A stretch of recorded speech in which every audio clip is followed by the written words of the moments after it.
ఈ నెల 30 నుంచి ఏపీ అసెంబ్లీ సమావేశాలు ప్రారంభం కాబోతున్నాయి. ఈ నెల 30న ఉదయం 9:30 సమావేశాలు ప్రారంభమవుతాయి. ఈ మేరకు గవర్నర్ నరసింహన్ నోటిఫికేషన్ జారీ చేశారు.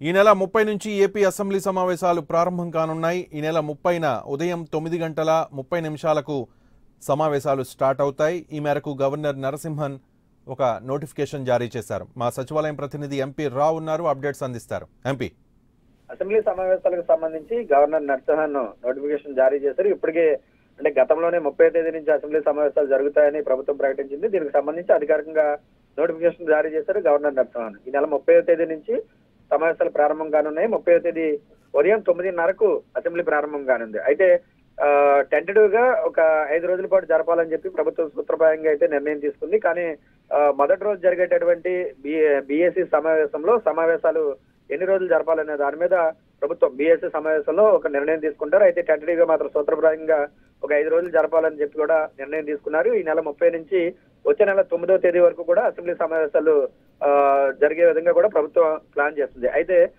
ఈసారి జరిగేటటువంటి సమావేశాలు బడ్జెట్ కి సంబంధించి ఎన్నికల ముందు జరుగుతున్నాయి కాబట్టి ఓట్ ఆన్ అకౌంట్ బడ్జెట్ ను కూడా ప్రభుత్వం ప్రవేశపెట్టనుంది. ఫిబ్రవరి 5వ తేదీన అసెంబ్లీలో ఓట్ ఆన్ అకౌంట్ బడ్జెట్ ను ప్రవేశపెట్టే విధంగా కూడా ప్రభుత్వం ప్రయత్నాలు చేస్తుంది. దీనికి సంబంధించి అయితే గవర్నర్ నోటిఫికేషన్ జారీ చేశారు. 30వ తేదీ ఉదయం 9:30 అసెంబ్లీ ప్రారంభమవుతుంది. ఎన్ని రోజులు జరపాలనేది మాత్రం మొదటి రోజు జరిగే బీఎస్సీ సమావేశంలో నిర్ణయం తీసుకున్నారు. రవి, ఎంపీ, బహుశా ఇవే ఈ ప్రభుత్వానికి చివరి సమావేశాలు అనుకుంటా.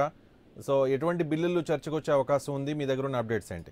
ఖచ్చితంగా ఈసారి జరిగేటటువంటి సమావేశాలు చాలా ఇంపార్టెంట్ సమావేశాలు. అందుకే 5 రోజులు అనుకుంటున్నప్పటికీ కూడా 1-2 రోజులు అటు ఇటుగా జరిగే అవకాశం ఉంది. ఎందుకంటే ఫిబ్రవరి 13వ తేదీన ఎమ్మెల్సీ ఎన్నికల కోడ్ వస్తుంది అంటున్నారు కాబట్టి ఈ లోపుగానే సమావేశాలు కూడా ముగించాలి. కాబట్టి ఇవే అసెంబ్లీకి చివరి సమావేశాలు. ఓట్ ఆన్ అకౌంట్ బడ్జెట్ ప్రవేశపెట్టడంతో పాటుగా కొన్ని కీలకమైనటువంటి బిల్లులు ఉన్నాయి. ఇటీవల కేంద్రం ఆమోదించినటువంటి 10% రిజర్వేషన్ బిల్లు ఏదైతే ఉందో, పేదవారికి రిజర్వేషన్ బిల్లు, ఆ బిల్లుతో పాటుగా పలు కీలకమైనటువంటి బిల్లులు కూడా ఏపీ అసెంబ్లీ ఆమోదం తెలపాల్సి ఉంది. ఈసారి జరిగేటటువంటి సమావేశాలు చివరి సమావేశాలు కావడంతో సంక్షేమ పథకాలకు సంబంధించి కూడా అసెంబ్లీలో కీలకమైనటువంటి ప్రకటనలు చేసేటటువంటి అవకాశం ఉంది. రవి, గత 5-6 సమావేశాలను మనం చూసాం. అసెంబ్లీ సమావేశాలని వైసీపీ ఎమ్మెల్యేలు కనీసం అటెండ్ కాలేదు. కనీసం ఈ చివరి సమావేశాలకైనా అటెండ్ అయ్యే అవకాశం ఉందా వైసీపీ ఎమ్మెల్యేలు? అంటే గతంలోనే వైసీపీ ప్రకటించింది, మేము ఇంకా ప్రభుత్వం మారే వరకు కూడా అసెంబ్లీ సమావేశాలకు హాజరయ్యేది లేదని గతంలోనే వైసీపీ స్పష్టం చేసింది. అంటే ఈసారి కూడా సమావేశాలకు వైసీపీ హాజరయ్యే అవకాశం లేదు. గతంలో అంటే కేంద్రం నుంచి బయటకు వచ్చేసిన తర్వాత తెలుగుదేశం పార్టీకి అపోజిషన్ గా బీజేపీ వ్యవహరిస్తుంది. అలాగే చాలా అర్థవంతమైనటువంటి చర్చలు కూడా జరుగుతున్నాయి.